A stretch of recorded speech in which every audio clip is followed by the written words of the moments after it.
बिस्मिल्लाहिर्रहमानिर्रहीम। हज़रत अवैस करनी रहमतुल्लाह अलैह। माँ की खिदमत का सिला। हज़रत अवैस करनी रज़ियल्लाहु ताला अन्हु नबी करीम सल्लल्लाहु अलैहि वसल्लम की ज़ियारत नहीं कर सके, लेकिन दिल में हसरत बहुत थी कि हुज़ूर सल्लल्लाहु अलैहि वसल्लम का दीदार कर लूँ। बूढ़ी माँ थीं और उनकी खिदमत आपको हुज़ूर सल्लल्लाहु अलैहि वसल्लम के दीदार से रोके हुए थी। इधर हुज़ूर अकरम सल्लल्लाहु अलैहि वसल्लम यमन की तरफ रुख करके कहा करते थे कि मुझे यमन से अपने दोस्त की खुशबू आ रही है। एक सहाबी ने कहा, हुज़ूर आप सल्लल्लाहु अलैहि वसल्लम उससे इतना प्यार करते हैं और वो है कि आपसे मिलने भी नहीं आते, तो आपने फरमाया कि उसकी बूढ़ी और नाबीना माँ है जिसकी अवैस बहुत खिदमत करता है और अपनी बूढ़ी माँ को वो तन्हा छोड़कर नहीं आ सकता। आप सल्लल्लाहु अलैहि वसल्लम ने हज़रत उमर और हज़रत अली से मुखातिब होते हुए फरमाया कि तुम्हारे दौर में एक शख्स आएगा जिसका नाम होगा अवैस बिन आमिर। कद होगा दरमियाना, रंग होगा काला और जिस्म पर एक सफ़ेद दाग होगा।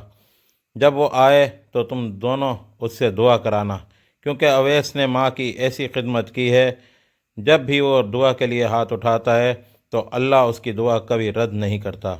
हज़रत उमर 10 साल खलीफा रहे और हर साल हज करते और हज़रत अवैस करनी को तलाश करते, लेकिन उन्हें अवैस न मिलते। एक दफ़ा हज़रत उमर रज़ियल्लाहु ताला अन्हु ने सारे हाजियों को मैदान अरफात में इकट्ठा कर लिया और कहा कि तमाम हाजी खड़े हो जाएं।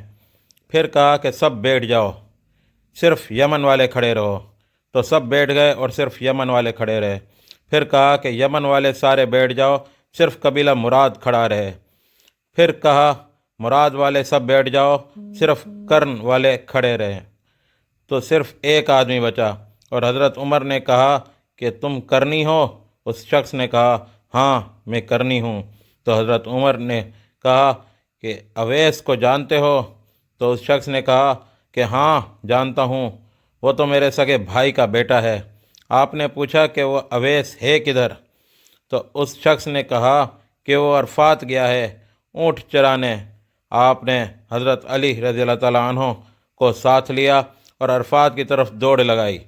जब वहाँ पहुँचे तो देखा कि अवैस करनी दरख्त के नीचे नमाज़ पढ़ रहे हैं और ऊँट चारों तरफ चर रहे हैं। आप दोनों आकर बैठ गए और हज़रत अवैस करनी की नमाज ख़त्म होने का इंतज़ार करने लगे। जब हज़रत अवैस ने सलाम फेरा तो हज़रत उमर रज़ियल्लाहु ताला अन्हु ने पूछा, कौन हो भाई तुम? अवैस करनी ने कहा, मैं अल्लाह का बंदा हूँ। तो हज़रत उमर ने कहा कि सारे ही अल्लाह के बंदे हैं, लेकिन तुम्हारा नाम क्या है?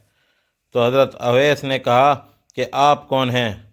हज़रत अली रज़ियल्लाहु ताला अन्हु ने कहा कि ये अमीरुल मोमिनीन उमर बिन ख़त्ताब हैं और मैं अली बिन अबी तालिब हूँ।